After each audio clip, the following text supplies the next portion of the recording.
Listo, parece que todo está bien. Entonces, pues vamos a ver las leyes de Kepler. Espero que nos dé tiempo de verlas todas en esta clase. Bueno, no sé si hayan tenido tiempo de leer, pero si no, pues ya más para que tengan una idea de cómo van.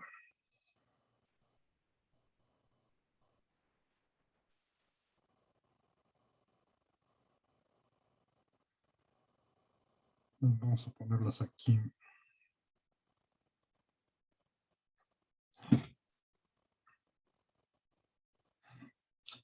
Es sencillo, bueno, ahorita estamos hablando entonces de la fuerza de gravedad, ¿no? Ya estudiaron un poco de cómo es la ley de gravitación universal de Newton, que su formulación matemática es sencilla, la energía potencial gravitacional asociado a eso, y entonces vamos a ver cómo es el movimiento de los planetas de acuerdo a la fuerza de gravedad, de acuerdo a la ley de la gravedad universal de Newton y a las leyes del mismo Newton, ¿no? Entonces, la primera ley de Kepler lo que nos dice es que los planetas siguen órbitas elípticas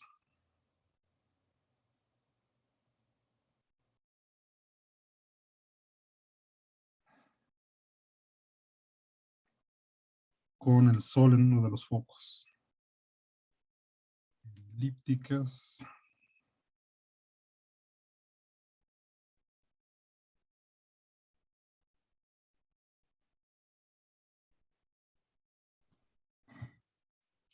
Ok, aquí está entonces dibujada la órbita de un planeta. O sea, esta sería la trayectoria en el espacio, no como función del tiempo, no sé, simplemente la trayectoria que sigue en el espacio.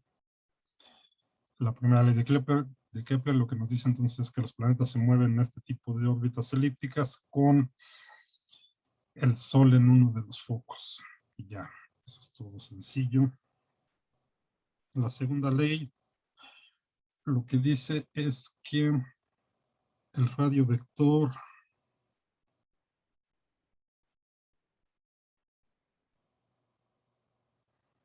del Sol al planeta, de hecho Sol lo tendría que escribir con mayúscula, ¿no? El radio vector del Sol al planeta, o simplemente si pensamos en una línea imaginaria que une al Sol con el planeta, eso lo llamamos el radio vector, barre áreas iguales en tiempos iguales.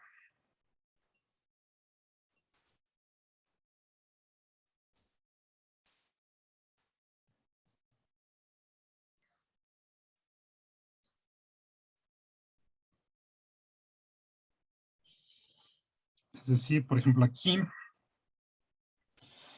si el planeta se mueve de 1 a 2, entonces pensamos en el radio vector, que como les digo es esta línea imaginaria que une al Sol con el planeta. Entonces pasaría de aquí a acá. Esto nos define esta área que está aquí sombreado en gris. Esta área sería la misma que tenemos acá. Si el planeta se mueve de esta posición 3 a 4, esta área que está sombreada en gris resulta que es la misma que esta y las recorre en tiempos iguales. ¿Ok? Entonces, en realidad, acá cuando está más cerca del Sol, creo que esto se le llama el perihelio. No me acuerdo bien de los términos astronómicos, pero ahorita los checamos. En la posición que está más cercana al Sol, entonces iría más rápido. Cuando está más lejos, en el afelio, creo que es este, ¿no? Perihelio cuando está más cerca, afelio cuando está más lejos. O al revés. Creo que es así, pero ahorita lo checamos. El chiste es que entonces esta área la recorre en el mismo tiempo en el que recorre esta área. Es lo que nos dice simplemente la segunda ley de Kepler. Y bueno, aquí está ejemplificado para estos puntos, pero en realidad es para cualquier áreas en la órbita del planeta. ¿Okay? Eso podría ser por acá, por acá. Barre áreas iguales, siempre que las áreas sean iguales, ¿no? Barre áreas iguales en tiempos iguales. Y la tercera ley de Kepler lo que nos dice es que el cuadrado del periodo orbital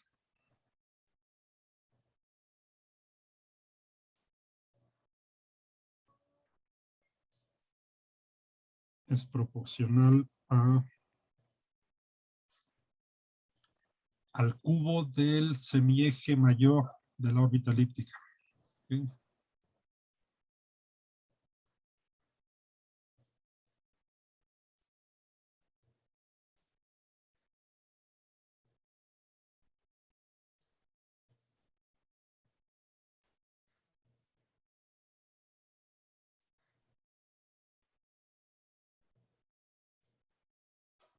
Bueno, esas son las tres leyes de Kepler.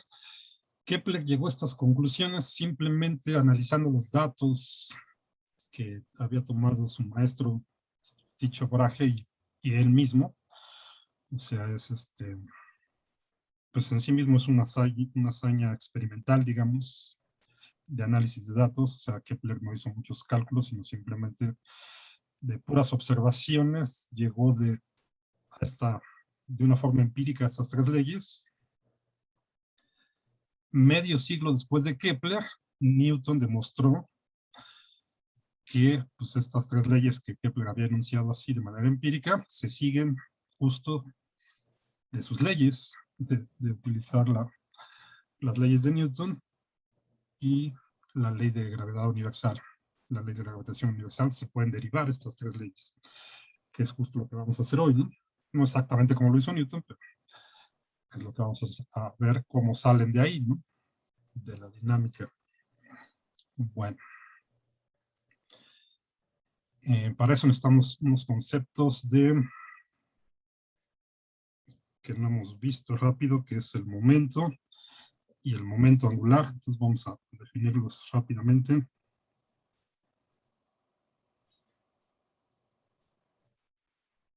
Momento lineal, o cantidad de movimiento, lo vamos a llamar P. Es un vector y es simplemente el producto de la masa por la velocidad. ¿Ok? Entonces esto lo podemos poner con una definición, de hecho. A este producto, masa por velocidad, le llamamos momento, cantidad de movimiento. Es útil, por ejemplo, para analizar colisiones de partículas y demás. Resulta que el momento total se conserva antes y después de la colisión, por ejemplo. Entonces es una cantidad útil. Y de hecho Newton enunció la segunda ley en términos de esto, del momento, porque si esto lo derivan con respecto al tiempo,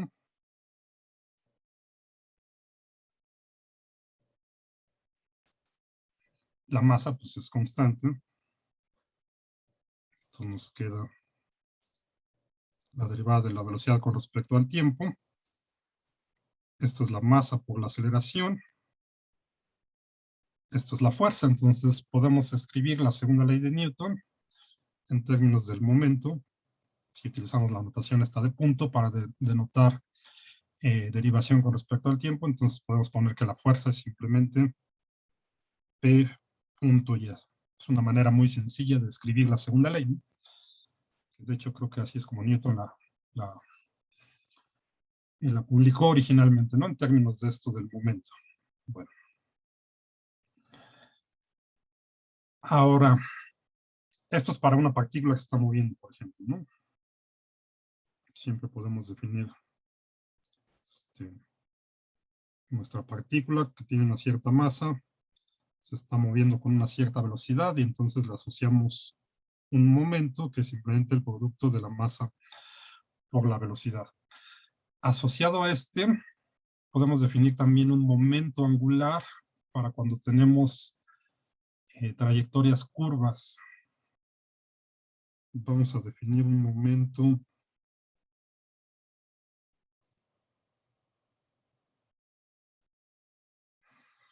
angular. A este le vamos a llamar L.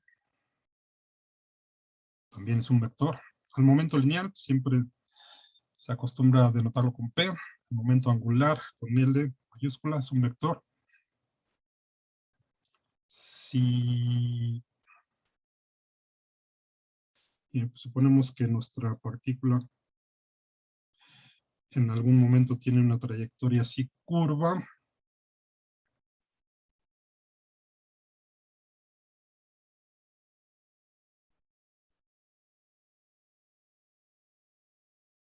Digamos así, entonces, en algún instante de la trayectoria, entonces va a tener acá la velocidad que es tangente a la trayectoria.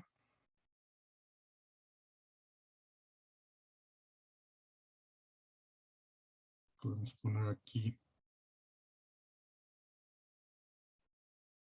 el vector velocidad. Y podemos poner un radio de nuestra trayectoria curva, ¿no? En el caso más simple, pues esto sería un arco de circunferencia, pero no necesariamente tiene que ser una circunferencia, simplemente con que tengamos ahí una curva. Podemos pensar en el radio de curvatura.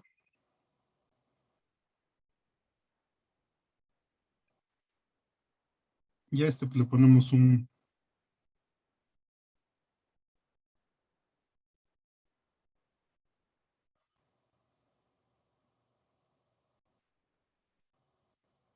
vector aquí unitario para denotar a nuestro radio. O podemos poner todo esto como nuestro radio vector, o como el vector del radio, como sea. ¿Ok? El punto entonces es que podemos definir el momento angular como R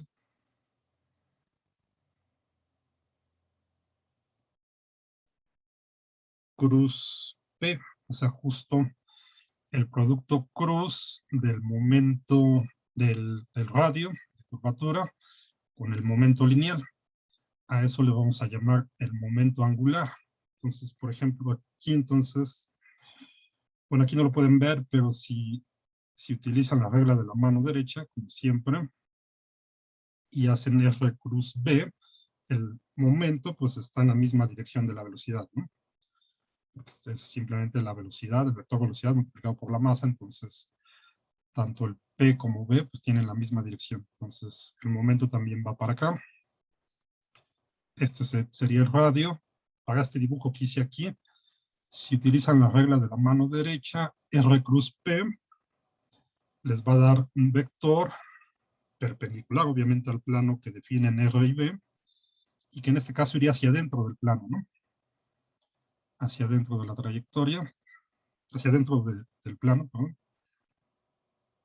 Que lo podemos ejemplificar poniendo así,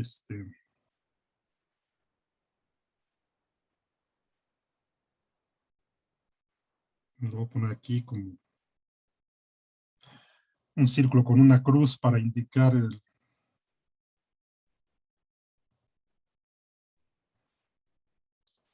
como si esto fuera la cola de la flecha del vector, ¿no? O sea, va hacia adentro del plano, ¿no? Sería la dirección de R cruz P.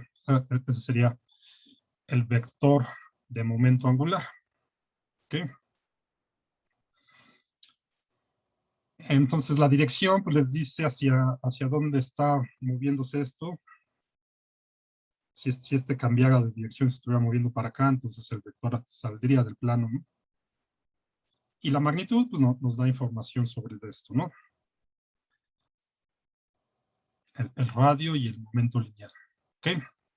Bueno, entonces así vamos a definir el momento angular. Entonces, si estamos hablando de las órbitas de los planetas, podemos definir un momento angular, o sea, va a haber un momento angular asociado ahí, así como para una partícula que se esté moviendo, siempre le podemos asociar un momento lineal. Una partícula que siga una trayectoria curva, le podemos asociar un momento angular. En este caso, la partícula es el planeta, los planetas cuyo movimiento estamos estudiando, entonces van a tener un momento angular definido de esta forma. Y lo que podemos ver rápido es calcular el cambio en el tiempo del momento angular. Ok, entonces vamos a hacerlo. Creo que lo puedo hacer aquí mismo. simplemente, o sea, vamos a derivarlo con respecto al tiempo.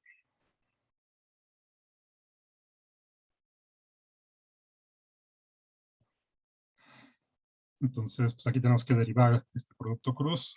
Podemos poner la derivada de R con respecto de T, cruz P, más R cruz la derivada de P con respecto de T. ¿Ok? Ahora, esto de aquí, esto es R punto, ¿no? Bueno, lo pude haber escrito como R punto. La derivada de R con respecto de T, esta es la velocidad. Lo podemos poner como la velocidad.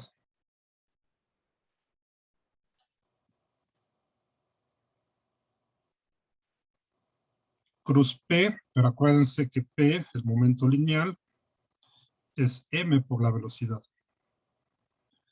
Entonces, aquí a final de cuentas, la M la puedo sacar del producto cruz y me queda B cruz B, que es 0, obviamente. Entonces, esta parte es 0. Nos queda simplemente esto de acá.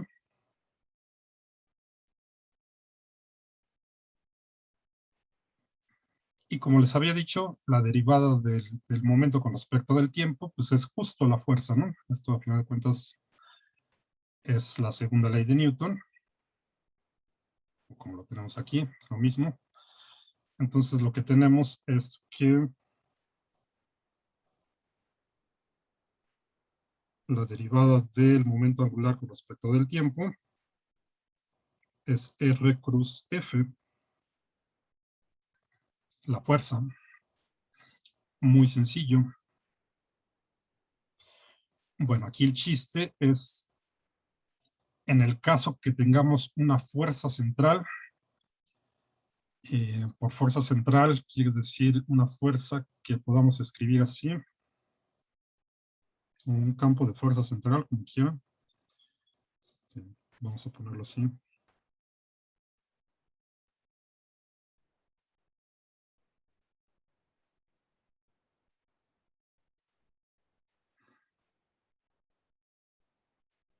Lo podemos escribir así, como una función escalar que nada más dependa del radio, una f de la magnitud del radio.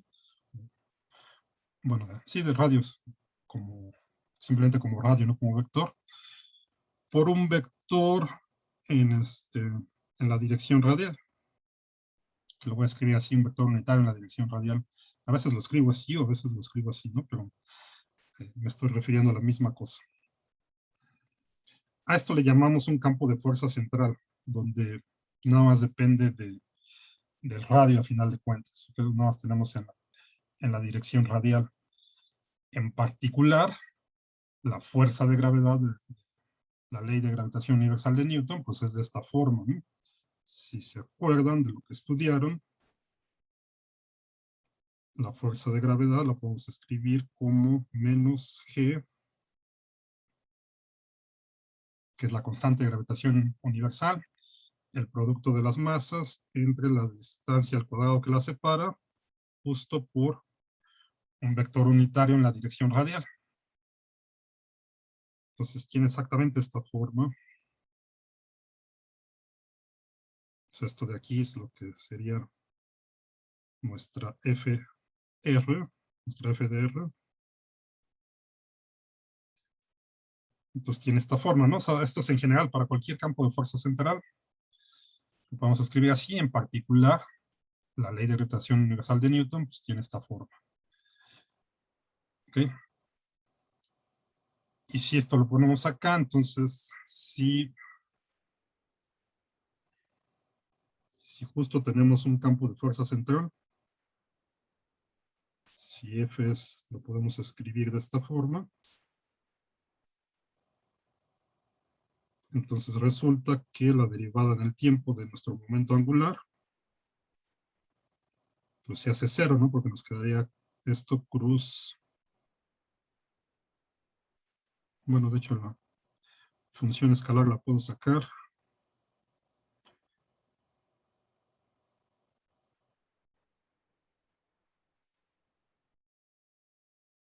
nos quedaría este producto cruz, que tiene la misma dirección, entonces pues esto se hace 0. Uy, con este. 0, ¿ok? ¿Qué quiere decir entonces? La derivada del momento angular con respecto del tiempo es 0.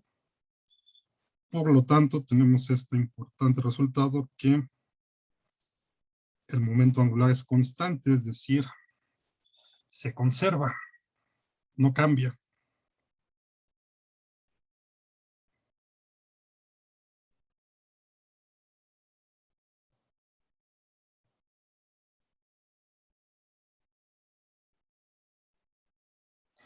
¿Ok? Y fíjense, eso es válido para cualquier campo de fuerza que tenga esta forma, o sea, para cualquier campo de fuerza central. No necesariamente tiene que ser una fuerza de inverso del cuadrado como la de gravedad, para cualquier campo de fuerza central, en particular para la fuerza de gravedad que va con la inversa del cuadrado de la distancia, pues se cumple también. Entonces tenemos que el momento angular se conserva. Si el momento, aquí tenemos que, y el momento angular es un vector, entonces que un vector es constante quiere decir que es constante en magnitud y dirección. Y lo importante de esto, aparte que de hecho esto es la, la segunda, sí, la segunda ley de Kepler es básicamente esto, la conservación del momento angular. Ahorita vemos por qué.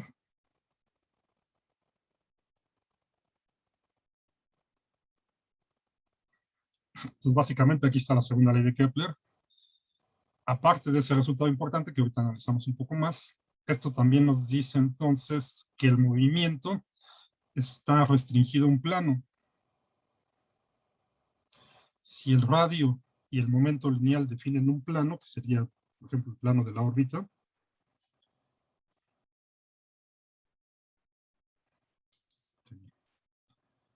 voy a ponerlo así,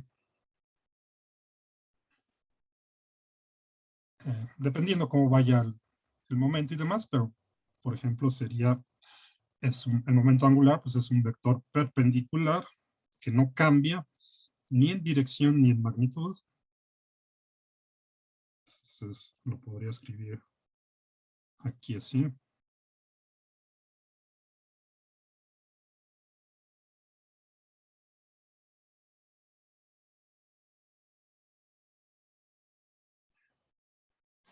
Entonces, lo que nos está diciendo este resultado es que esto es constante, no cambia ni en dirección ni magnitud, y entonces todo nuestro movimiento lo podemos referir a un plano.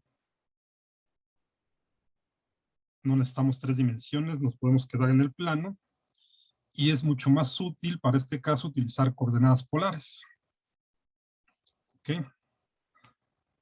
Y por eso les había pedido que estudiaran cómo obtener los vectores de velocidad y de aceleración en coordenadas polares. Es muy sencillo. Está ahí en el PDF que les puse, que también ya tienen ahí en Ubicua. Lo pueden checar y deducirlo en 5 minutos o menos. Ahorita nos vamos a detener en eso y nada, vamos a tomar ese resultado. Si no lo han hecho, véanlo, cómo salen los vectores de velocidad y aceleración en coordenadas polares. Que es sencillo. Entonces ahorita simplemente los vamos a escribir.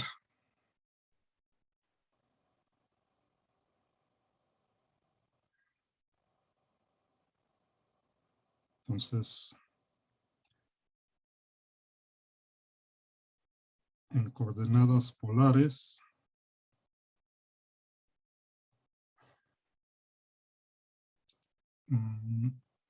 y nada más dejen que los encuentre.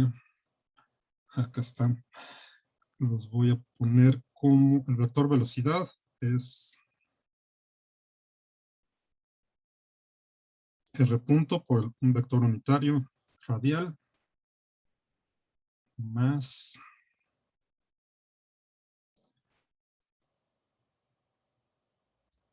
R teta punto, un vector unitario en la dirección del ángulo, ¿ok? Y ya, así muy sencillo. Dejen ver nada más para que, a ver si lo tengo aquí. Bueno, aquí está la deducción. Esta es la que ahorita no vamos a hacer, pero es sencillo ver de dónde sale, ¿no? Nada más para que vean el dibujo, o sea, para definir las coordenadas polares, pues tenemos el ángulo, tenemos el radio, definimos un vector unitario que vaya acá en la dirección del radio y un vector unitario angular, que es perpendicular al radio, que sería este. Estos son los vectores unitarios que vamos a ocupar. Estos los podemos escribir en términos de los vectores IJ con cosenos y senos, los derivan y de ahí salen la velocidad y la aceleración, ¿no? Bueno, eso ustedes chequenlo con calma. Entonces ahí están, esa es la velocidad y la aceleración.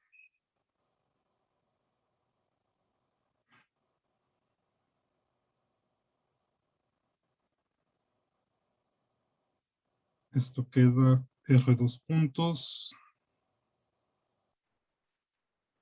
menos R teta punto al cuadrado.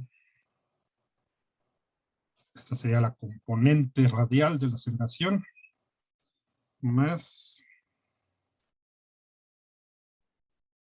R teta 2 puntos más 2 veces R punto teta punto. Y esta es la componente angular de la aceleración. Ok, entonces ahí tenemos ya velocidad de aceleración en coordenadas polares. Listo.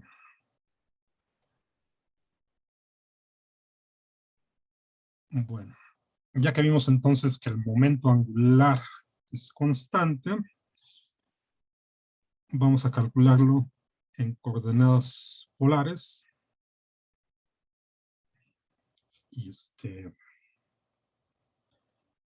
Y vamos a fijarnos nada más en su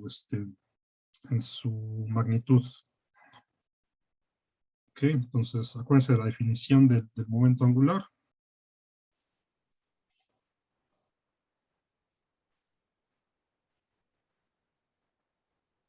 Uy, lo estoy poniendo mal. L es igual a R cruz P. Esto lo puedo poner como M R cruz B. Acuérdense que P, el momento lineal, es masa por velocidad.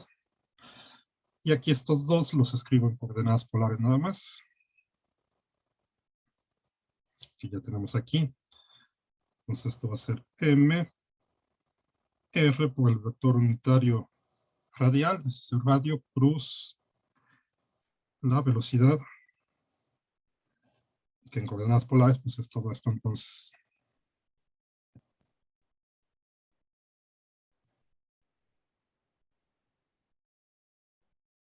Entonces lo escribo aquí.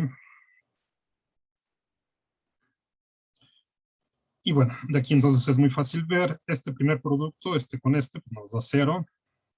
Tenemos estos dos vectores que son el mismo, de hecho, entonces esto es 0. Esta primera parte, ¿no? Todo esto es 0. Nos queda nada más con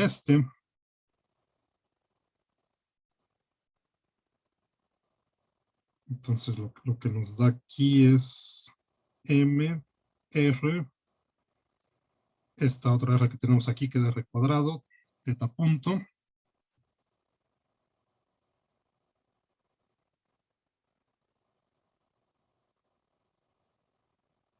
R cruz E teta. Estos dos son vectores unitarios perpendiculares, ¿no? Esto es lo que les acaba de enseñar, son estos vectores unitarios perpendiculares.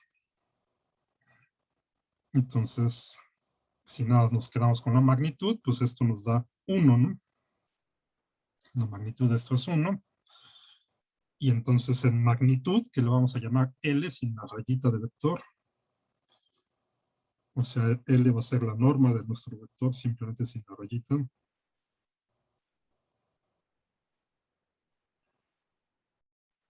Tenemos que esto es mr cuadrado teta punto. Aquí me faltó el teta punto.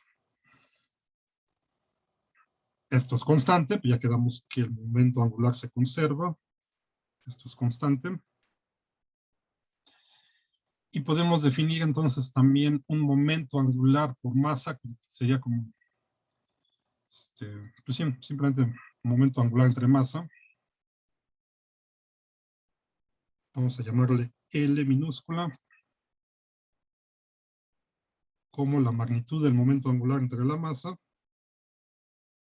Esto va a ser r cuadrado teta punto. Y obviamente, pues esto también es constante, ¿no? Simplemente estamos dividiendo entre la masa, que es constante. Y ahí está. Vamos a utilizar esta cantidad. Ahora, ¿para qué quiero hacer todo esto? Porque esta cantidad va a aparecer ahorita.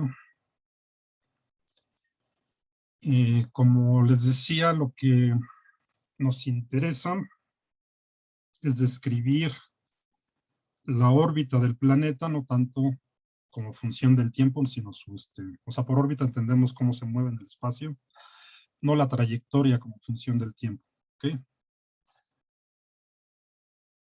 Y para eso entonces hay que hacer un cambio de variable, o sea, vamos a utilizar la ecuación de movimiento de la segunda ley de Newton, pero en vez de que nos quede con respecto al tiempo, vamos a hacer un cambio de variable.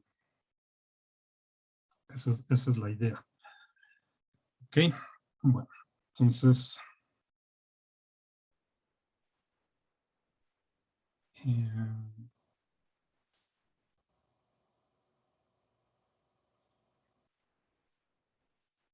espero no haber movido aquí todo. Vamos a definir una nueva variable.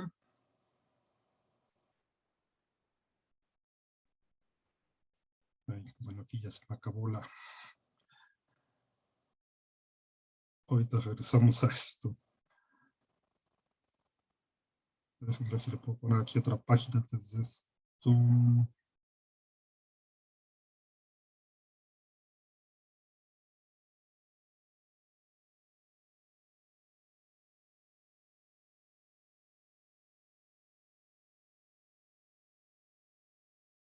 Ok.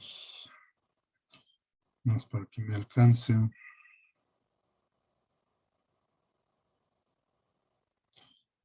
Ok. Bueno, entonces estamos hasta aquí. Vamos a definir una variable. Vamos a hacer un cambio de variable.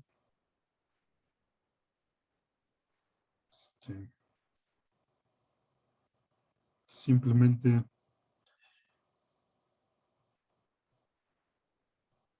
vamos a poner R igual a 1 entre U, o sea, para cambiar de la variable R a la variable U.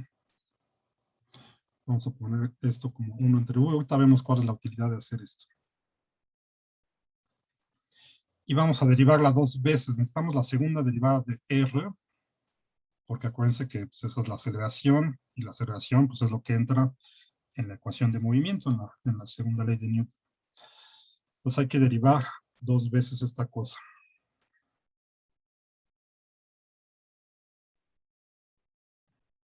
O sea, R punto, entonces hay que derivar U, ponemos menos U entre U cuadrado, por la derivada de U con respecto de T, y aquí vamos a usar el truco que se utiliza muchas veces de usar la regla de la cadena, suponiendo que U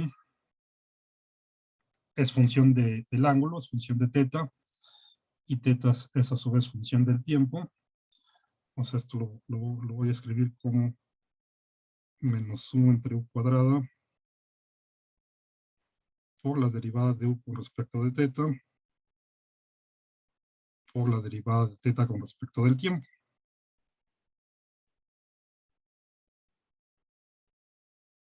O lo que es lo mismo, de teta en dt es teta punto por la derivada de U con respecto de teta. ¿Ok? Entonces, simplemente esta derivada con respecto del tiempo la escribí así en términos de, utilizando la regla de la cadena, suponiendo que U es función del ángulo. Esto de aquí, pues es teta punto. Nos regresamos a esto de acá. Fíjense. De aquí, teta punto lo podemos escribir como L entre R cuadrado. Entonces, me regreso aquí tantito. Teta punto, lo escribo como L entre R cuadrada. Simplemente lo estoy despejando de aquí, ¿no? Y si utilizamos nuestra definición, 1 entre R cuadrada, pues es igual a U cuadrada. ¿De acuerdo? Entonces esto sería igual a L por U cuadrada. ¿Ok? Bueno, eso simplemente para quitarme el teta punto. Entonces lo escribo en términos de esto, ¿no? Y fíjense que ya me quité la derivada con respecto al tiempo, ¿no? Ahora tengo derivadas con respecto al ángulo. Me quito teta punto, me queda derivadas con respecto al ángulo y todo en términos de U. Entonces, finalmente esto quedaría menos 1 entre U cuadrado por teta punto, que es L U cuadrado, por la derivada de U con respecto de teta. Y entonces tengo que R punto es simplemente la U cuadrada se cancela. Me queda nada más menos L derivada de U con respecto de teta. Esta es la utilidad de hacer este cambio de variable para que ya no nos quede en términos del tiempo, en términos del ángulo, simplemente vamos a describir la órbita, no la trayectoria como función del tiempo. ¿Ok? Bueno, por esta es apenas la primera derivada, hay que derivarlo otra vez. Acordamos que esto es constante, justo como está aquí, ¿no?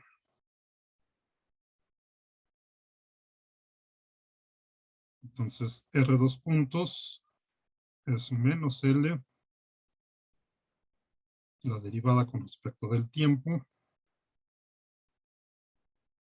de esto, y usamos el mismo truco de la regla de la cadena. ¿Ok? Entonces, esto lo escribimos como menos L, de hecho lo voy a poner acá abajo para que se vea mejor.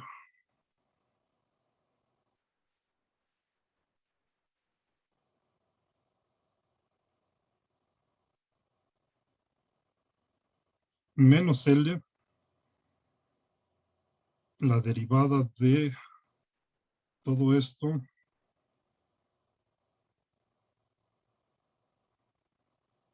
con respecto de teta, por la derivada de teta con respecto del tiempo. Entonces, es exactamente el mismo truco que utilicé aquí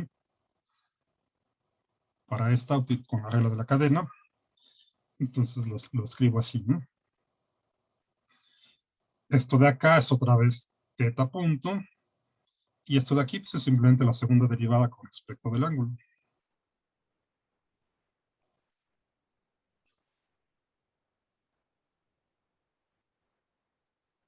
Entonces nos queda menos L por teta punto por la segunda derivada de U con respecto de teta cuadrada. ¿Ok? Y pues nuevamente sustituimos el teta punto de lo que teníamos aquí. Ya sabemos que teta punto es L U cuadrada. Si eso lo sustituimos aquí, pues la L por esta L nos va a quedar L cuadrada y la U cuadrada que ya está ahí, ¿no? Entonces lo que tenemos finalmente es que R2 puntos es menos L cuadrada, la derivada, la segunda derivada de U con respecto de teta cuadrada. Ahí está. Listo. Ya tenemos la segunda derivada de el radio, que sería la aceleración. ¿Ok? Entonces, esto nos daría masa por aceleración. Bueno, ahora nos regresamos a pero hay que utilizar lo que teníamos en las coordenadas polares, ¿no? Más bien lo que tenemos que hacer es poner masa por aceleración aquí. ¿Sí? Entonces, como tenemos una fuerza central, no tiene componente en la dirección angular. O sea, esta parte, la parte angular de la aceleración, esto va a ser 0 y nada más va a tener esta componente. ¿Ok? Entonces, lo voy a reescribir acá abajo estas dos para tenerlo ahí.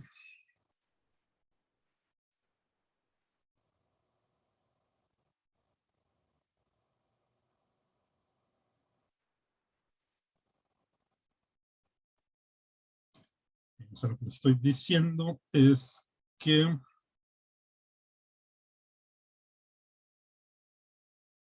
masa por la aceleración va a ser masa por R2 puntos menos R teta punto al cuadrado en la dirección radial. Esto tiene que ser igual a nuestra fuerza central, que en general quedamos que la podemos escribir así, nuestro campo de fuerza central. Esta es la ecuación de movimiento. La parte angular es 0, o sea, la parte angular de la aceleración en coordenadas polares es 0. Entonces, lo que tenemos es que la parte angular es R teta 2 puntos más 2 R punto teta punto.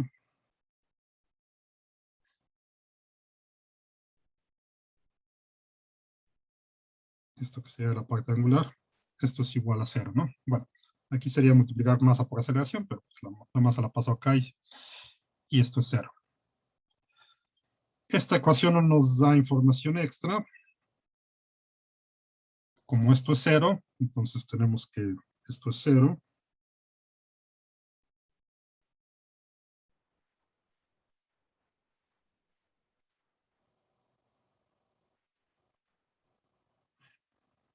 Entonces podemos multiplicar por el radio.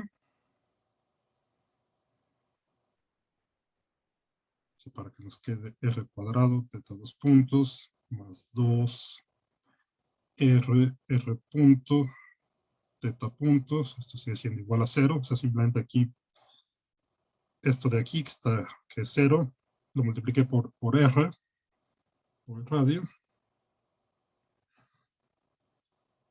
Y eso pues es simplemente para escribirlo y esto lo podemos escribir como la derivada de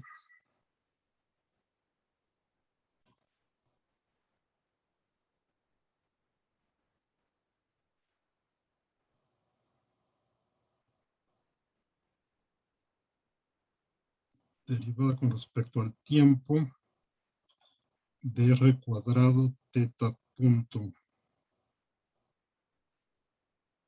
creo, es igual a 0, ¿no? O sea, esto de aquí nos debe dar esto de acá, ¿no? ¿Sí? Si derivamos esto, sería la derivada de esta parte de R cuadrado, sería 2R por R punto por teta punto, que es esta parte, más R cuadrado por la derivada de teta punto, que es teta 2 puntos, ¿ok? Entonces, esto de aquí era la parte angular de la aceleración, esto es igual a 0, de esta ecuación simplemente la multiplico por R, entonces todo esto lo puedo poner como esta derivada con respecto al tiempo, esto nos está diciendo que es igual a 0, o sea que esto es una constante, pero si se acuerdan, R cuadrada teta punto es justo lo que ya habíamos visto que es constante, ¿no? O sea, es la magnitud del momento angular entre la masa. Es esta misma relación que ya teníamos. O sea, es otra forma de checarlo, ¿no? Entonces, la parte angular de la aceleración, que esto es igual a 0, simplemente nos regresa la conservación del momento angular, ¿no? O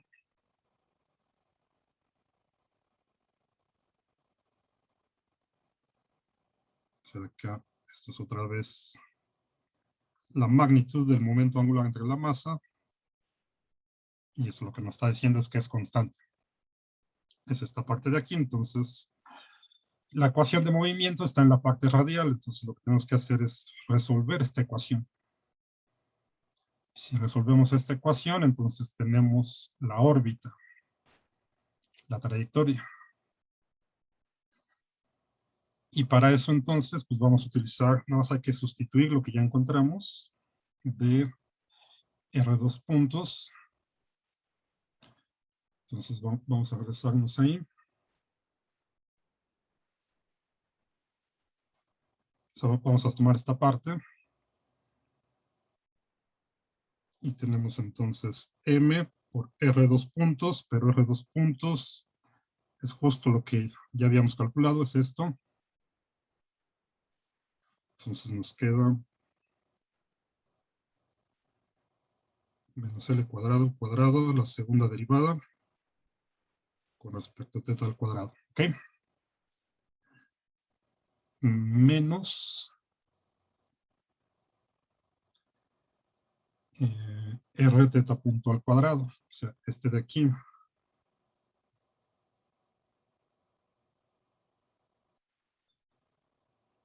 Pero R teta punto al cuadrado lo podemos escribir, bueno, teta punto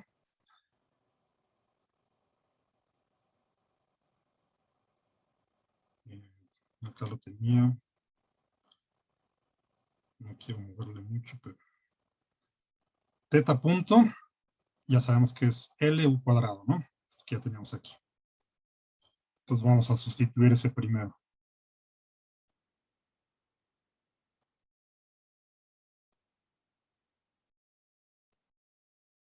Que es esto de aquí, ¿no? Al cuadrado.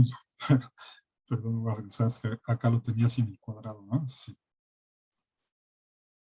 Este es nada más teta punto, ¿no?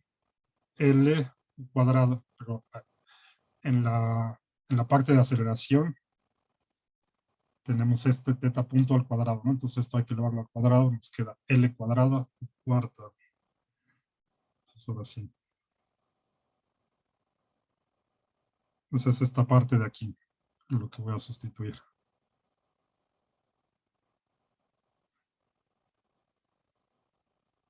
L cuadrada cuarta. Y nos falta esta R. Pero esta, pues ya con lo que habíamos definido, acuérdense que R es 1 entre U. Entonces simplemente aquí dividimos entre U.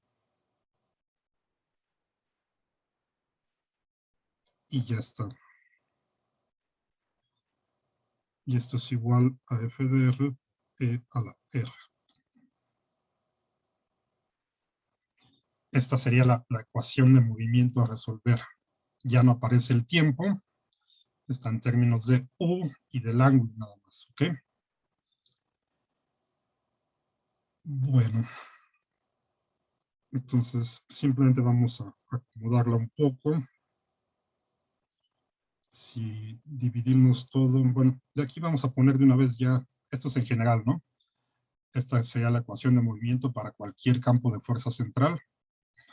Si ahora nos enfocamos nada más a la fuerza de gravedad newtoniana, a la ley de gravedad de Newton, entonces aquí habría que poner que esto es igual a menos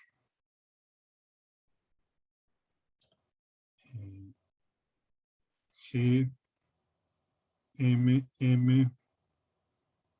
R cuadrado por el vector unitario en la dirección radial. ¿Ok? Bueno, de hecho acá me faltó ponerles también este de aquí.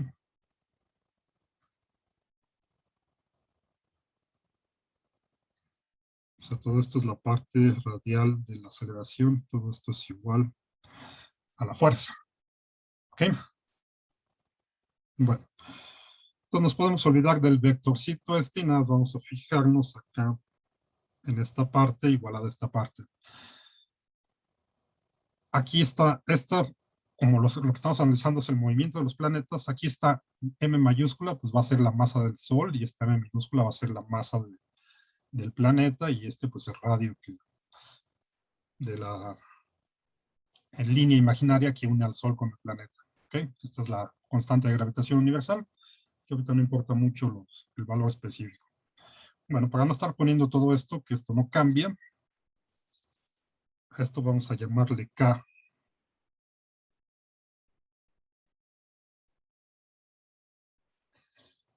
A esas tres constantes, G por M por M.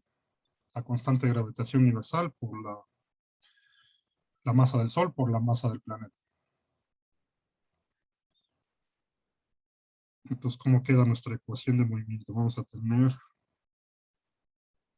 menos M L cuadrada, la segunda derivada, menos M L cuadrada cúbica es igual a menos K, ya más pongo la constante esta,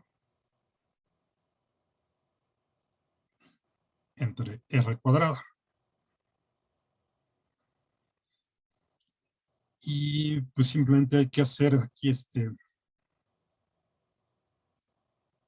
unos arreglos estéticos para que se vea mejor cómo resolver esta ecuación. De aquí para empezar, este es 1 entre R cuadrada. Ya sabemos que según nuestra definición, R es igual a 1 entre U. Entonces, esto de hecho lo puedo cambiar como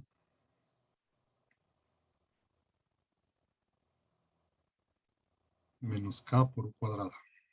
¿Ok?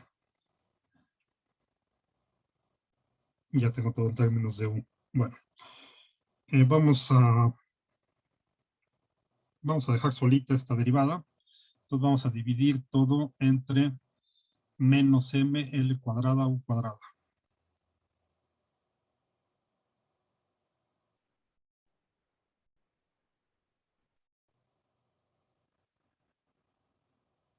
Entonces aquí queda más. Este queda más por este menos. La M se va. La L cuadrada se va. Tengo U cúbica dividida entre U cuadrada. Nada más me queda una U. Ese sería el segundo término. Y del lado derecho tengo igual a... uy. Menos con este menos se va. Divido entre ML cuadrada. Y la U cuadrada se va con esta. ¿Están de acuerdo? Entonces nos queda simplemente K entre ML cuadrada.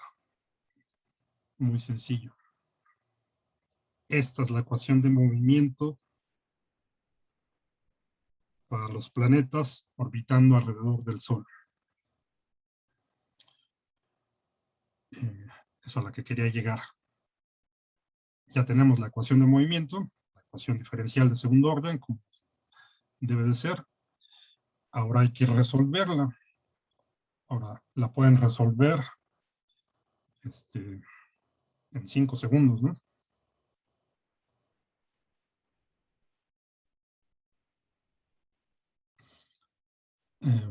Nada más véanla, se les hace algo conocido o no.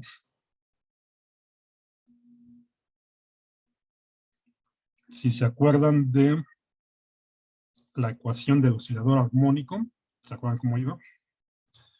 Se las voy a poner aquí. Vamos a hacer aquí un paréntesis.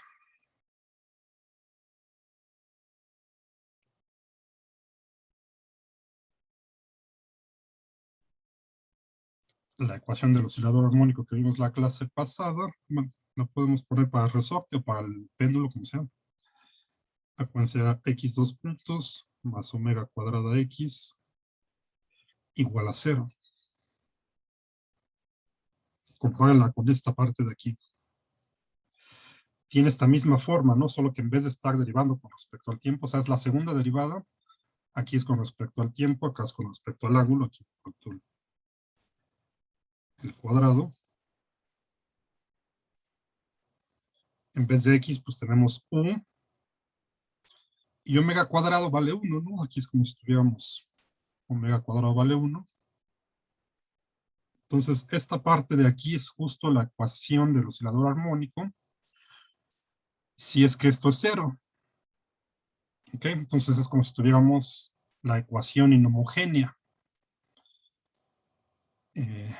La ecuación homogénea pues es igual a 0, acá tenemos la ecuación inhomogénea, pero el término inhomogéneo es una constante. Entonces acuérdense, para resolver este tipo de ecuaciones necesitamos la solución de la ecuación homogénea. Esa la podemos escribir inmediatamente porque esto tiene exactamente esta misma forma y ya sabemos que las soluciones de esto son cosenos y senos. ¿Ok? Porque es justo la ecuación del oscilador armónico. Entonces necesitamos la solución de la ecuación homogénea y una solución particular de la inhomogénea. Pero como la parte inhomogénea es una constante, pues una solución particular es la misma constante. ¿Ok? Entonces inmediatamente, uy, necesito una hoja más, perdón. Inmediatamente podemos escribir la solución de esto como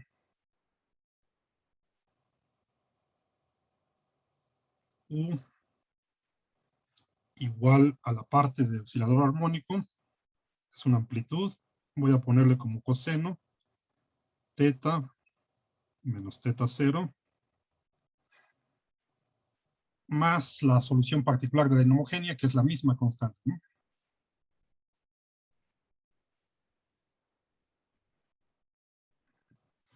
Y pueden checar, derivando dos veces esto con respecto al ángulo, que justo esto pues es solución de esta ecuación, ¿no? ¿Ok? Bueno, lo que cambia con respecto al oscilador armónico es que aquí en el oscilador armónico aquí teníamos omega t, aquí no tenemos el tiempo, es simplemente el ángulo, porque eso está en términos del ángulo, omega vale 1, no pinta aquí. Esto es la fase, o sea, esto se determina de las condiciones iniciales. Y este pues siempre lo podemos escoger como cero, o sea, vamos a escoger como cero cuando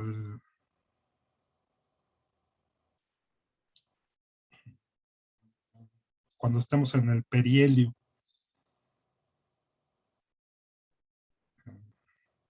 O sea, en la parte más cercana entre el planeta y el Sol. A eso lo vamos a tomar como cero, ¿no? Bueno, ahorita lo checamos. El punto es que esto siempre lo podemos escoger como cero, nos lo quitamos de una vez. El ángulo, la fase, el ángulo inicial, lo tomamos como cero.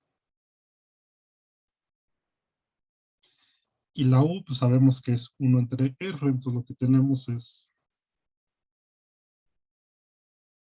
regresando a la variable de radio, 1 entre R es A coseno de teta más esta constante.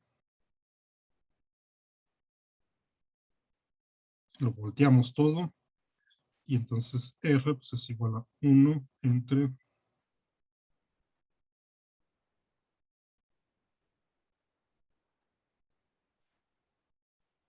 KML cuadrado más A coseno de teta. Y simplemente aquí esto lo voy a escribir como, voy a factorizar esta KML cuadrada que multiplica a 1 más, entonces acá lo pongo al revés, ml cuadrado A entre K por el coseno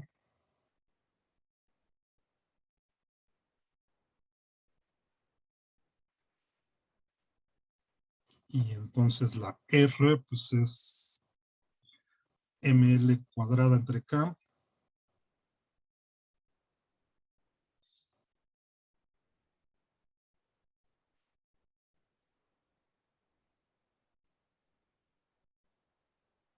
entre 1 más esto, ¿no?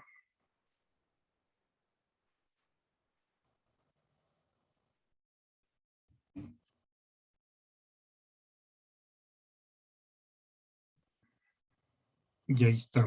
Entonces, se ve medio feo. ¿Qué cosa es esto? Es justo lo que vamos a ver rápido.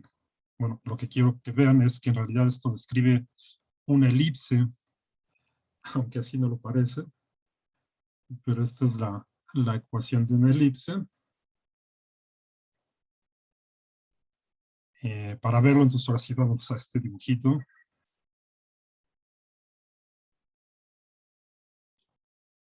Donde simplemente están acá las propiedades de la elipse que ya conocen. Entonces tenemos los dos focos. Aquí estamos suponiendo que el Sol está en este foco. En el otro foco, pues obviamente no hay nada. Este es R, el radio entre el Sol y el planeta, que sigue la órbita elíptica. Como siempre, la distancia del centro al foco le llamamos epsilon por A, donde epsilon es la excentricidad de la elipse. A pues, es el semieje mayor. B es el semieje menor.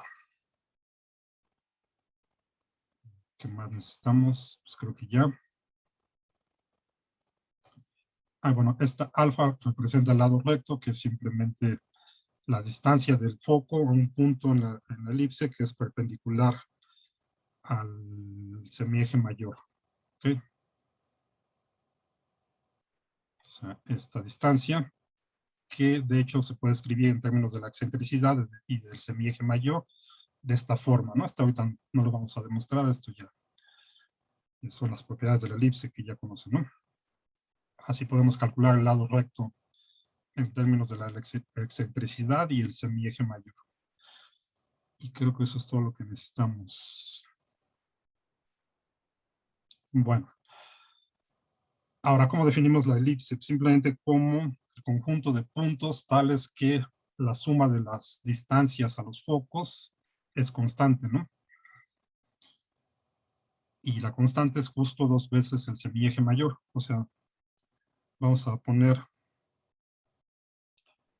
aquí, esta R', pues es la distancia de este foco a este punto, y esta R es la distancia de este foco a este punto. La suma de estos dos, R' más R, es igual a 2 veces el semieje mayor. Es lo que define la elipse, ¿no?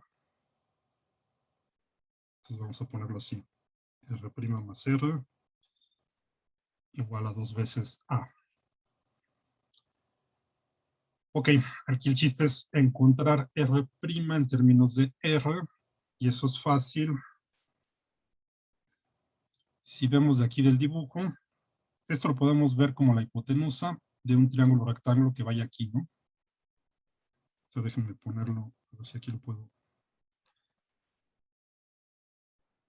poner así.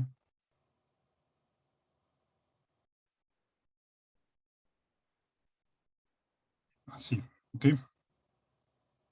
O sea, tenemos este triángulo. Considerando este ángulo, teta, que está medido desde el semieje mayor aquí al radio, ¿no? Entonces, fíjense cuánto vale esta parte de acá, este cateto. Esto de aquí a aquí, pues es la distancia del centro al foco, es epsilon por A. Esto de aquí a acá es la distancia del centro al otro foco, es epsilon por A. Entonces, estos dos, o sea, esta distancia pues es 2 veces epsilon por A. ¿Ok? Entonces, lo que quiero es poner esta distancia en términos de esto al cuadrado más esto al cuadrado. Es lo que voy a hacer. Entonces, tenemos R' al cuadrado va a ser igual a 2 epsilon por A, pero eso no es todo. 2 epsilon por A es esto. Nos falta este pedacito de aquí, que es simplemente la proyección de R, ¿no? Como les digo, si a esto le llamamos el ángulo teta, Entonces, pues simplemente esto es R coseno de teta, ¿no? El pedacito que nos falta aquí. Entonces le sumamos R coseno de teta.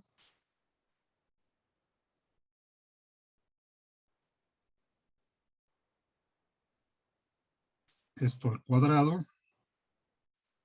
Entonces es este cateto al cuadrado, ¿no? O la base al cuadrado. Nos falta acá la altura, que es simplemente R seno de teta, ¿no? Esta parte de aquí. ¿Ok?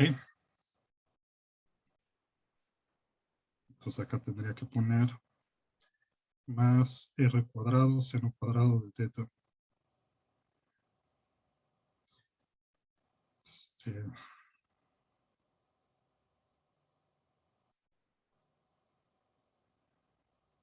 Desarrollamos esto rápido.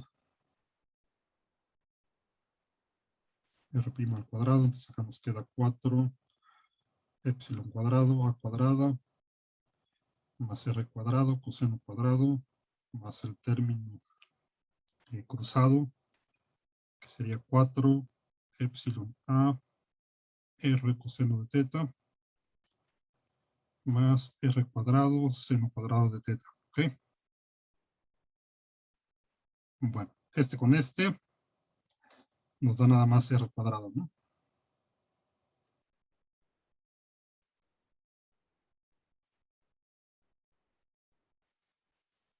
Esto es igual a R cuadrado y del otro puedo factorizar un 4 epsilon A, ¿no? Creo, sí.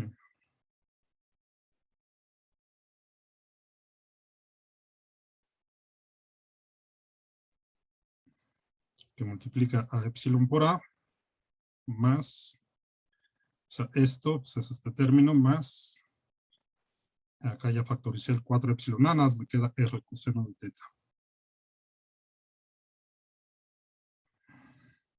Bueno, ahí está. Entonces todo esto es R' al cuadrado.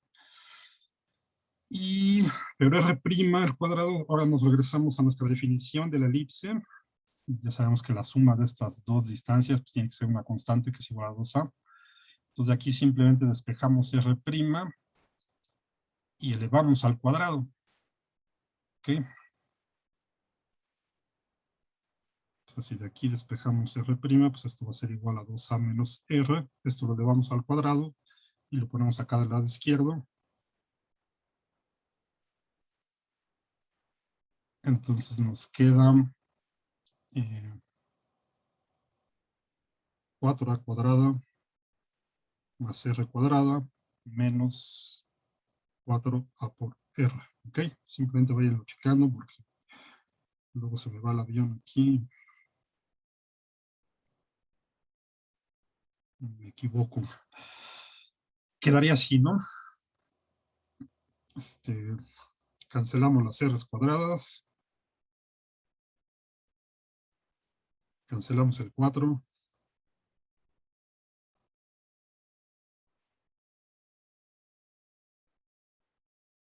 Y el objetivo, pues, es despejar la R. Vamos a despejar la R de aquí. Entonces, de acá que nos queda.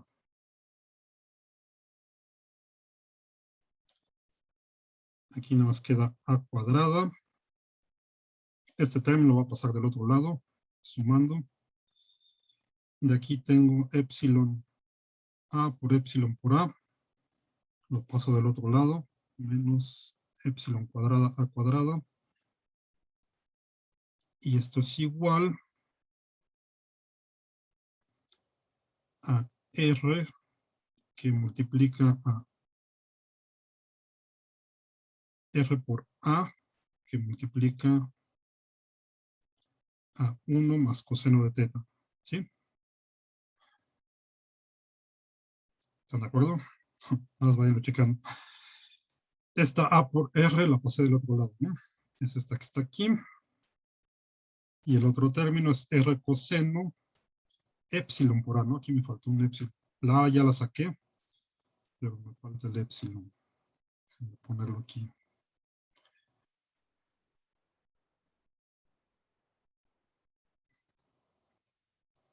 Ahora sí parece que está bien, ¿no?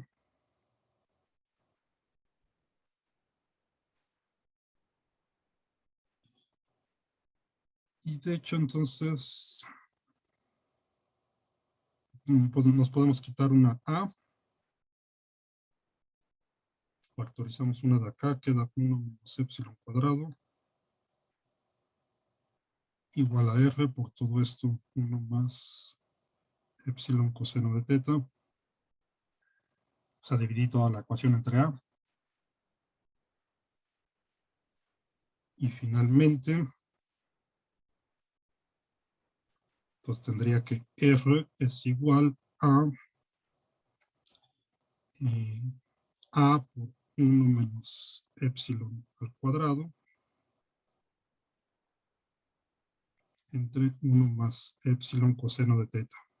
¿Ok? ¿Están de acuerdo? ¿Qué pasa si teta es igual a pi medios?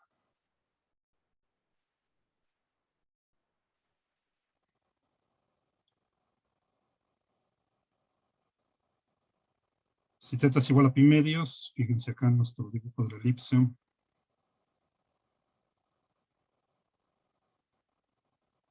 Así como lo definimos, teta es igual a pi medios, entonces estaríamos justo aquí, ¿no?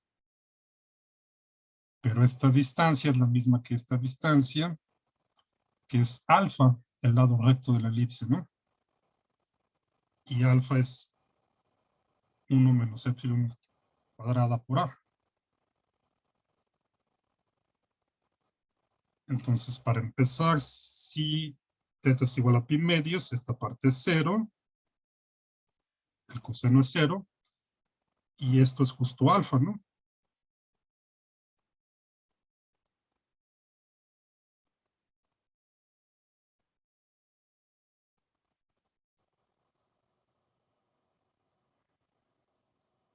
Entonces podemos escribir nuestra ecuación de la elipse como R igual a alfa, que es el lado recto, acuérdense, 1 más epsilon coseno de teta. ¿Y para qué quería hacer todo esto? Bueno, ahora simplemente comparen esta ecuación con la que habíamos obtenido de resolver la ecuación de movimiento, que estaba por acá. Ya no me acuerdo dónde estaba. Acá está.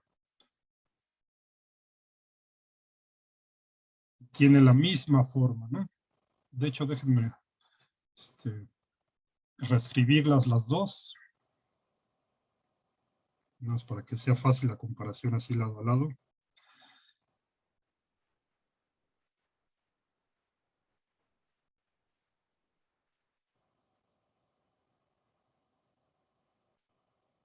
Entonces, por un lado tenemos esta, que es simplemente de analizar la elipse. Esta ecuación es simplemente de la elipse. Y por el otro lado tenemos la que obtuvimos de resolver la ecuación de movimiento, que era esta, ¿no? ml cuadrada entre k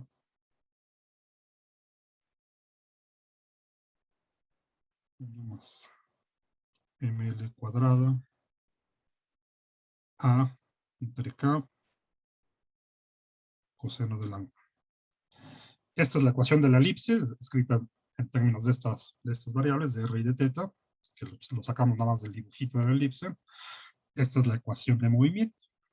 Bueno, esta es la solución de la ecuación de movimiento, de aplicar la segunda ley de Newton en coordenadas polares. Entonces, comparándolas, pues vemos que tienen exactamente la misma forma. Si identificamos entonces alfa, va a ser ml cuadrado entre k.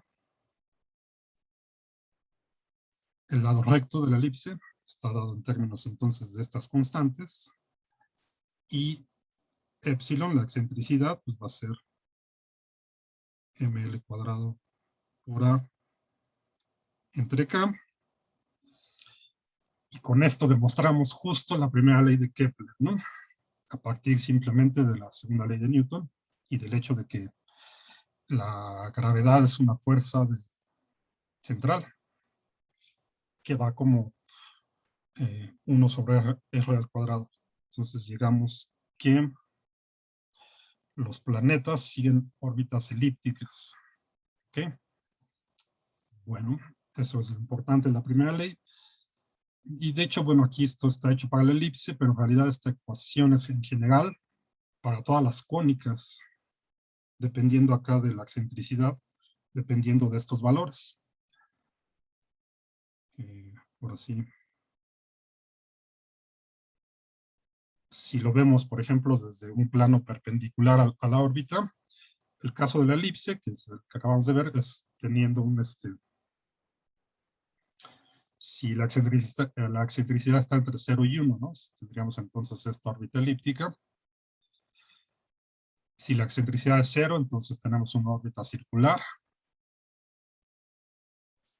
Si la excentricidad es 1, la órbita sería parabólica, como esta de acá. Y si la excentricidad es mayor que 1, entonces la órbita sería hiperbólica. Entonces, en esa misma ecuación, dependiendo del valor de epsilon, tenemos todas las posibles órbitas. Entonces, para los planetas, pues resulta que estamos en este caso, y de hecho las excentricidades de los planetas son pequeñas, o sea, las órbitas no son tan elípticas, son un poco más circulares, no son exactamente circulares, pero tienen excentricidades pequeñas. Por ahí tenía una tablita, pero no sé dónde quedó. Sí, si no se las enseño en la siguiente clase de las excentricidades de las órbitas de los planetas del sistema solar, ¿no? Los satélites, sobre todo los geoestacionarios, que están apuntando siempre a la misma región de la Tierra, pues sus órbitas son circulares, casi circulares, serían de este tipo. Estas de acá pues les corresponden a cometas y demás, ¿no? Sobre todo los que tienen trayectorias periódicas, ¿no? Cometas y asteroides pues tienen órbitas parabólicas o hiperbólicas. Entonces aquí tenemos ya todas. En particular, pues esta, que es la primera ley de Kepler. ¿Ok? Bueno, falta la primera, bueno, esta sería la primera, falta la segunda y la tercera. Esas vamos a verlas rápido, creo que en 5 minutos las podemos ver de una vez, para ya no dejar más pendientes. La más laboriosa, pues es la primera ley de demostrar que es la elipse y todo eso. Y resolver, hacer el cambio de variable, resolver la ecuación de movimiento, demostrar que es una elipse, es la más laboriosa, digamos, pero las otras dos son sencillas. Vamos con la segunda, creo que esta, la de las áreas iguales en tiempos iguales. Simplemente consideremos aquí este es nuestro vector. Podemos poner aquí un vector de R que está formado por un vector que va en la parte radial más un vector que va acá en la parte angular. Entonces, este vector más este vector nos da este dr. Acá tenemos el radio. Podemos considerar que este se mueve acá, este pedacito de R, y entonces acá subtiende un ángulo de θ. Y entonces tenemos este pedazo de área de A, este triangulito. ¿Ok? Si tenemos este vector de R y este vector R, entonces fíjense, aquí podemos pensar en este paralelogramo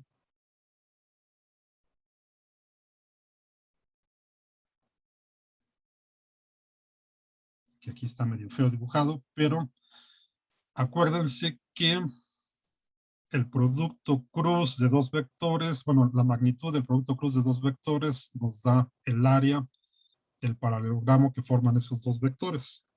Entonces aquí tenemos este vector R y este vector de R, forman este paralelogramo. Queremos nada más la mitad de esa área. O sea, tenemos aquí este rectángulo. La mitad de eso pues es nuestra área de A, el triángulo. Entonces nada más de ver ahí el dibujo, tenemos que DA va a ser un medio de la magnitud de R cruz de R. ¿Sí? Facilísimo, ¿no? Y DR, pues lo escribimos en términos de sus componentes, de la componente radial y la componente angular. La componente radial pues, es simplemente DR por el vector unitario. Y acá esta es R de teta. Acuérdense que podemos escribirlo así como el arco de circunferencia como S por R teta. Entonces simplemente para tomar la componente angular lo estamos poniendo como ds igual a R de teta en la parte angular, ¿no? Eso es esto de aquí, está R de teta, ¿no? Esta parte de aquí. Entonces, si hacemos este producto cruz, R, pues lo ponemos como su magnitud por el vector unitario en la dirección R, cruz, las componentes de R, que son de R por el vector unitario en R, más R de teta por el vector unitario en teta. Entonces aquí vemos rápido, estos dos, este primer producto, pues nos da 0. Sencillo. Y entonces nos queda simplemente, esto es igual a R cuadrado de teta e R cruz e teta. Si le sacamos su magnitud, pues nuevamente estos son vectores unitarios perpendiculares. La magnitud de esto es 1. Entonces de A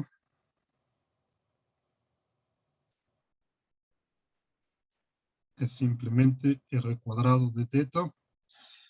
Si dividimos entre el tiempo, pues tenemos dA en dt es igual a R cuadrado de t, o lo que es lo mismo, R cuadrado teta punto. Y entonces lo que tenemos es que A punto es igual a R cuadrado teta punto. Si se acuerdan, esta es la constante del momento angular, que venía de la conservación del momento angular, ¿no? R cuadrado teta punto. Déjenme regresar algunas páginas.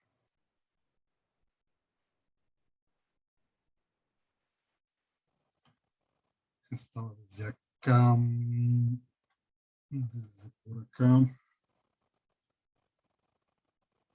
desde por acá. Esta, ¿no? Es lo que llamamos la magnitud del momento angular entre la masa, ¿no? R cuadrado teta punto, ya habíamos quedado que esto es una constante. Por eso les decía que la conservación del momento angular es, de hecho, la segunda ley de Kepler, ¿no?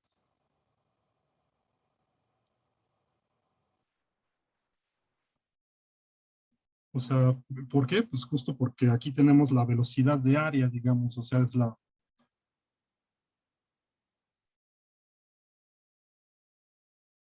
Regresándonos todo hasta acá.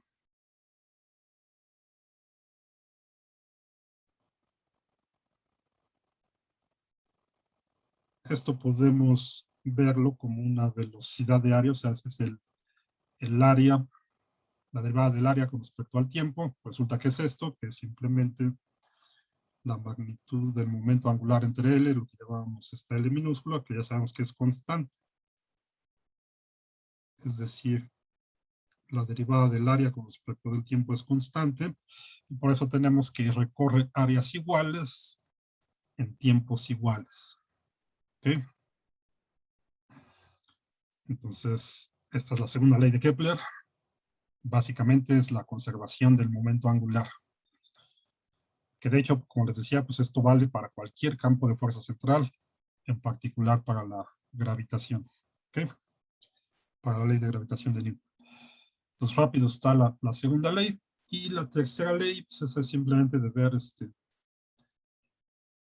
sale de aquí mismo. Justo de aquí mismo la podemos poner de una vez. Creo que es la forma más sencilla de hacerlo. O sea, tenemos A punto igual a L entre 2M, ¿no? Acuérdense que L entre 2M pues es justo esta L minúscula.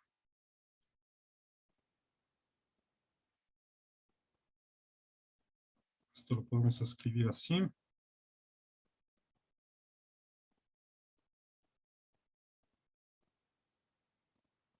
Esto lo podemos escribir así.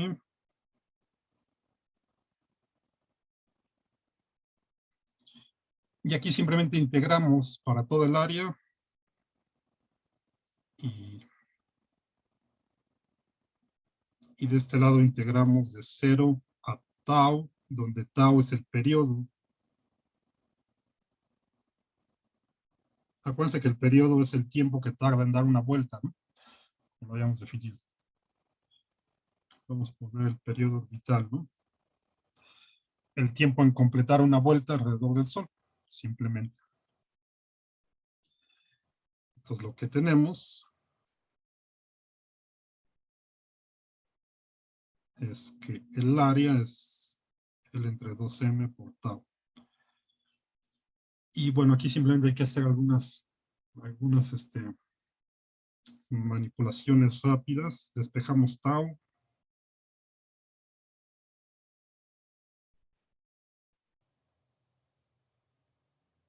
Dos M por A entre L. Y aquí necesitamos el área de una elipse, que la pueden sacar integrando también fácilmente, bueno, más o menos fácilmente. Eso ahorita no lo vamos a hacer, simplemente la tomamos como, acuérdense que es pi por A por B, ¿no? Pi por el producto de los semiejes. Esto es el área de la elipse. Pues aquí estoy viendo porque ya integramos para toda el área de la elipse. Entonces, pi por A por B.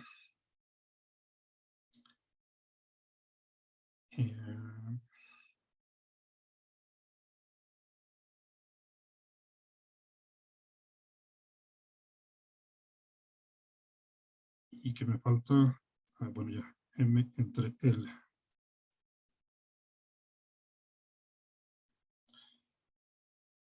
Estoy viendo la forma que quede más sencillo.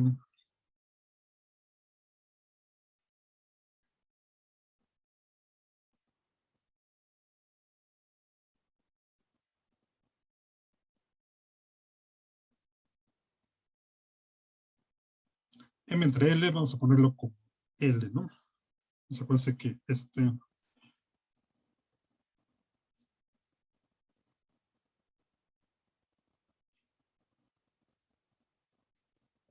lo voy a poner aquí, L es igual a L entre M. Entonces acá tenemos M entre L, es poner una L abajo.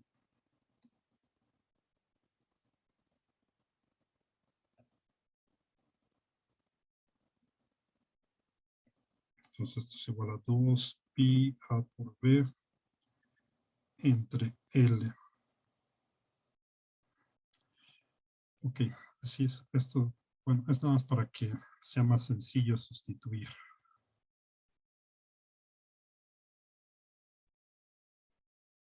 Bueno. Y ahora quiero quitarme B para que nada más aparezca A. Vamos a regresarnos a nuestras propiedades de la elipse.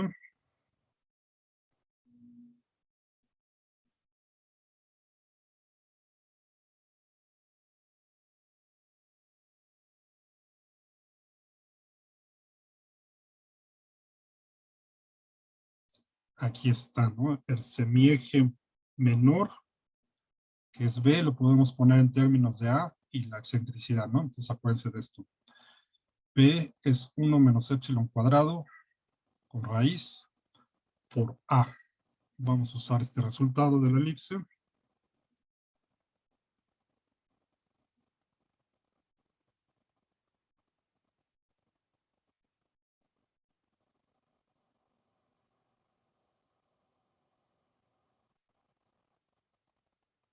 Nos regresamos acá, entonces esto es igual a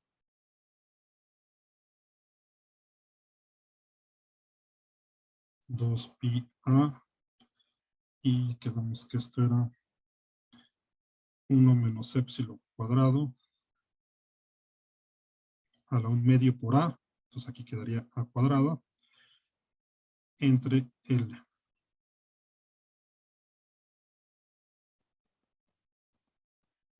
Ok. Si elevamos todo esto al cuadrado,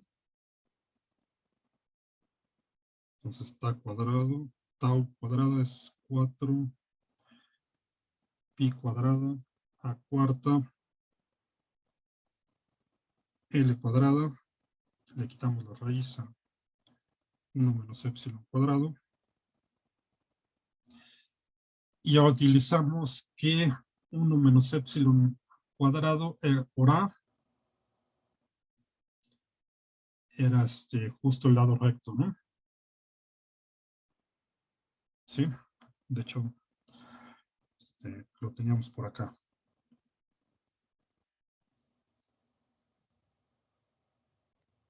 No quiero estarle moviendo tanto porque tiene aquí un cierto lag entre lo que lo muevo y lo que se ve, pero aquí está. A por 1 menos épsilon al cuadrado es alfa, el lado recto.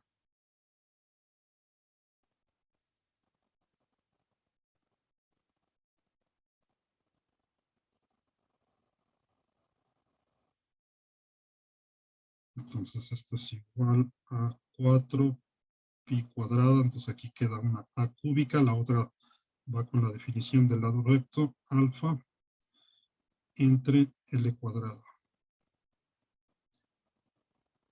Ok, ya casi está, entonces no hay que acomodarlo todo esto. De aquí ya podemos ver que lo que nos decía la tercera ley de Kepler, el cuadrado del periodo orbital, que es esto, es proporcional al cubo del semieje mayor de la órbita elíptica, ¿no? Justo. Ya nada más hay que embellecer un poco aquí estas constantes que quedan acá. 4 pi cuadrada alfa L cuadrada por A cúbica. ¿Ok? Este es el resultado de la tercera ley de Kepler. Lo que podemos hacer aquí es sustituir, por ejemplo, alfa. Ya sabemos que alfa, para el caso de, de nuestra órbita, ya la teníamos acá también, ¿no? Tengo que estarle cambiando aquí, ni modo. Aquí está, ¿no? Alfa es ml cuadrada K.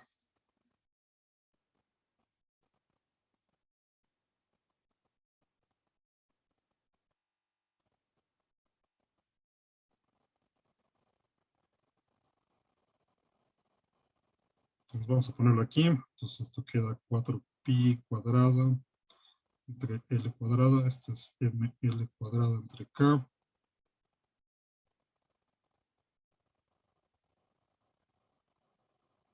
Por A cúbica. Cancelamos la L cuadrada.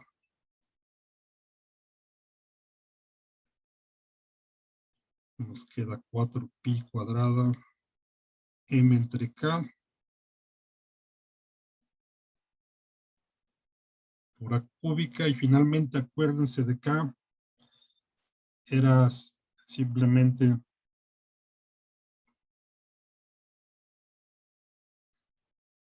recordando que K era la constante de gravitación universal por la masa del Sol, por la masa del planeta. Si eso lo regresamos aquí,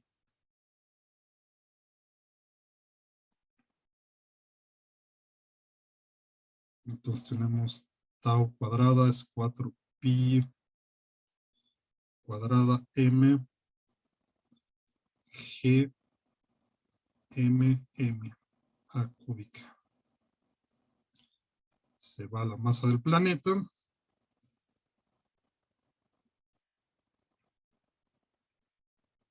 Y nos queda tau cuadrada es 4pi cuadrada entre G por M, por A cúbica. Así es como se representa en general la tercera ley de Kepler, ¿no? O sea, ya lo teníamos desde aquí, pero no, o sea, cambiar acá las constantes para que sea mejor. Entonces, esta es la tercera ley de Kepler.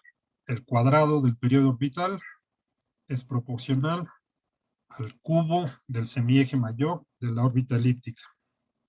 La constante de proporcionalidad, pues es esto. Esta es la constante de gravitación universal y esta es la masa del Sol. Y listo, entonces hemos demostrado las tres leyes de Kepler. ¿Ok? Bueno.